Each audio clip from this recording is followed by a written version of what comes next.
Hey guys, it's Vince. Today in this video, I am going to cover once and for all the biggest difference between an integrated drive, which we've got here, the Gecko G540, and over here, we've got one of the new Gecko Raptor Pro drives. I want to show you the difference between wiring a system with either drive, because this is something that keeps coming up, and I think giving you guys a visual as to what the biggest difference is when you deal with an individual drive system like a Raptor system versus an integrated drive system like the Gecko G540, it gives you an idea of just how much labor and money is going to be invested. So first and foremost, you can see I've put one of my terminal allocation stickers on the drive. This makes identifying your terminals on the bottom much easier, so you don't have to refer to the manual as you're working with the drive. Okay, so first thing you'll notice is that you have 4 inputs, 2 outputs, PWM signal manipulation to control your spindle speed through your actual motion control software, and then everything over here is just to connect the drive itself. So terminals 10, 11, and 12, 10 is for your e-stop, 11 is for your hot lead coming into the driver to actually give it voltage, and then of course 12 is the negative lead coming into the driver that also provides that signal for voltage. So again, essentially, when you go to connect this drive, in order to have a basic functioning 4-axis system, 4-axis simply means that each of these motor outputs controls an independent axis. So for my novice guys just looking at getting started, you understand you need each of your drives will control one motor. There is no way for you to put 2 motors to one drive. That's a question that comes up commonly. So for your x-axis, you would have one motor for your x. You may have 1 or 2 motors for your y, which would be a slave configuration. That always gets mixed up by guys just learning. They'll think it's their x. It is not. It's their y. The z-axis is the vertical up and down axis that controls movement of your spindle or your cutting utensil.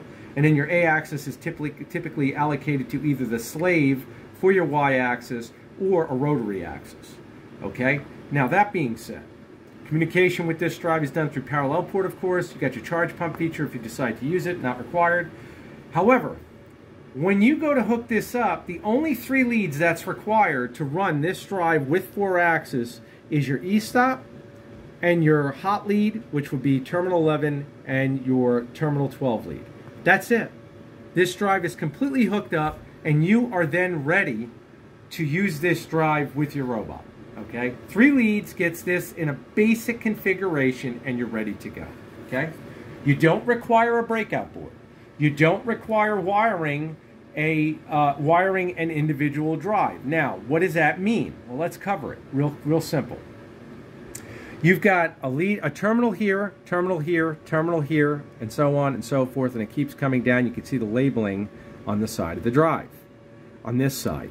Then you'll see on this side, here's also labeling. Let me just turn it around so you can see it.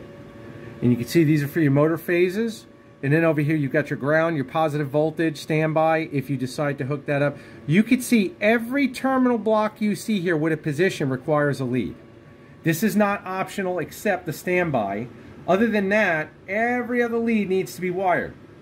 That means you have to wire this drive then to your breakout board, okay, in order to get this to function. In order to just get minimum functionality, that's what you have to do. This, 3 leads, you're ready to go. Now, let's discuss something. Let's say you have a problem with this drive and you need to troubleshoot it. Guess what? Now you got to go through every lead and double check, is every lead set up correctly? Did you screw something up with that? Any dip switches that are on your drive, of course Raptors have dip switches, they've got potentiometers, any of these need to be adjusted as well. Did you screw up with that? Or you can come over here, pending of course the amperage is supported by the G540, which is a maximum amp output of 3.5 amps for your driver motors. You're basically looking at 3 leads. That's it.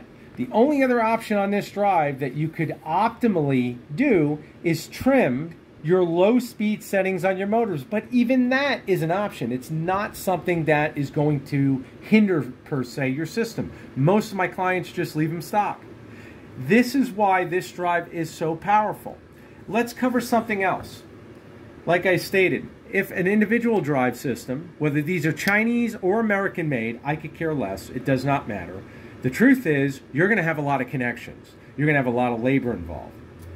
If you have to change this drive, you've got to do that whole process again. Let me show you something. Here's a G540 integrated motherboard. The drives plug into these slots. Many of you already know that. The board itself, very simple. We've got DB9 outputs. You've got 4 of them. Here's your pots to adjust your low speed settings on your motors. Your LEDs, your parallel port for communication, and your switch for your charge pump. Okay, very basic setup. Terminal block here, you're all set. The only difference was I removed this from the case. If you want to change a drive on the 540, you can see how they're set up. Here's all 4 drives. They've got the male pins to allocate to the actual female pin's location on the board. And this is the motherboard. If you had to change a drive, how fast could you unscrew 2 screws and then reapply the 2 screws with the new drive? Think about that, guys. Think about how fast this is. There's no wire connections. There's no going back and having to troubleshoot like an individual drive system. This is why I tell all my clients, think before you leap. Because something like this, when I get guys that say, hey, Vin, I want to go with an individual drive system, it's like, okay. Then I give them a price, and it usually almost knocks them out of the seat because they don't factor in all the labor involved with this. That's why the Chinese sell individual drive systems, because they realize that there isn't much labor on their side for producing these in their factory. Where the labor comes in is for you, and also the know-how and knowledge. Because for some reason there seems to be a disconnect in the fact that guys think that they're going to use videos alone of what's online in general terminology to assemble a system. But what if you get a problem? What if you need support? All of that becomes something that will become present if you buy an overseas drive and need support. So keep that in mind. Individual drive systems are not what I would consider for a novice or for an actual client that wants to hit the ground running. If you want to produce income-producing products immediately, you want to stay with a 540 or a similar integrated drive, and that's the bottom line. This drive comes with the 3-year US warranty. Again, to work with it simplistically, to pop the case off, you can see I've got the case off right here. You could pop off the case in literal, probably 30 seconds to access where you need to. Once again, with our drives, pull off the motherboard and swap a drive out in literal minutes. And if you don't believe what I'm saying, I hope you contact someone with one of these drives. Because once you see how fast it is to work on, it's really hard to justify going to this. And that's what I tell my clients all the time. Even clients that already have a 540 and say, hey, I want a little more power, I'll say, well, what are we doing? Well, maybe we can just change motors. Because when you start messing with these drives, you're opening up a huge can of worms in that, just keep in mind, every lead that you go to mess with on a professional level drive where we're dealing with an IDS individual drive system, every lead adds another potential problem that you'll have to troubleshoot. So if you have, let's say, 15 leads on one drive and you have a 3-axis system, it's not 15 leads, it's 15 leads times 3. Then on top of those 3, the leads going to your breakout board and going to your limit switches and going to whatever other accessory is wired up. That's why they're so labor intensive, and that's why you should not be a novice messing with something like this unless you're really ready to get your hands dirty in the sense of absorbing a lot. These are the most easiest, simplest drives to work with in terms of servicing, in terms of end-user usability.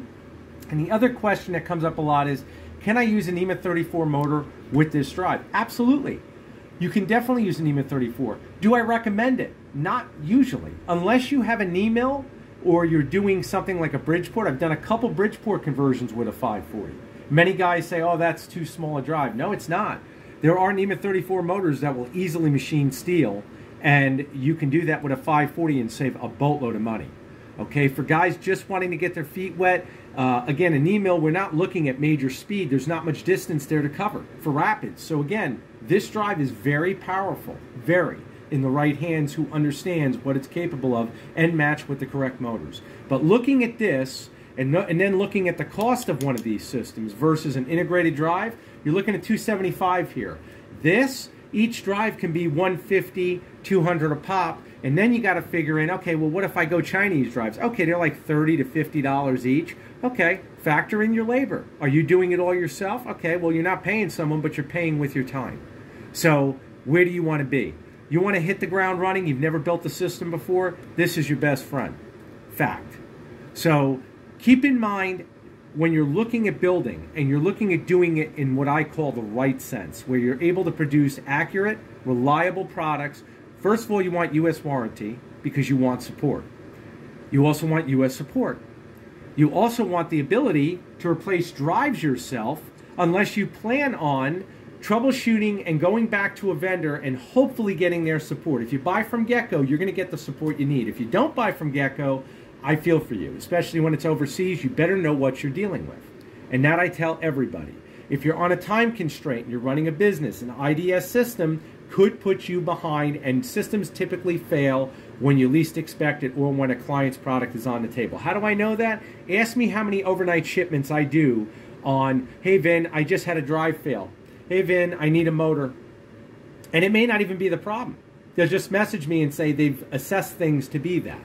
So I'm telling you guys right now, if at all possible, stay with the basics, get your system running, make your money as easily and as accessibly as possible. And then if later on you decide that, hey, you know, I want to do this, then do it, but do it the right way. You know, there's a reason that we see Masso and other controllers taking off. It's because they're integrated. They try to simplify things. Well, some things can be simplified in what I consider to be the right way, a drive. And then other things you got to be careful of, because when you integrate certain things, you lose functionality too. A Masso is not a laptop. You don't have the power of a laptop in a Masso. You don't have the power of a laptop in Centroid. You don't have that. You don't have the power of motion control set aside software where its separate function is just to do motion control. They're kind of integrating and cutting corners where they can to be profitable, or they wouldn't be. So again, what I'm telling you is fact. I hope you contact Gecko if you want to go over any of the information you're learning here. But for my guys just getting involved, this is why this is the drive I sell the most. This is why Gecko sells the most of these drives, because they are extremely reliable and they're simple to work on, and they will give you the ability to produce professional products at home when access calibration is done and when care is assembled with professionalism when you actually build your robot. So again, I hope the video has been helpful. Thank you all for your support. Take care.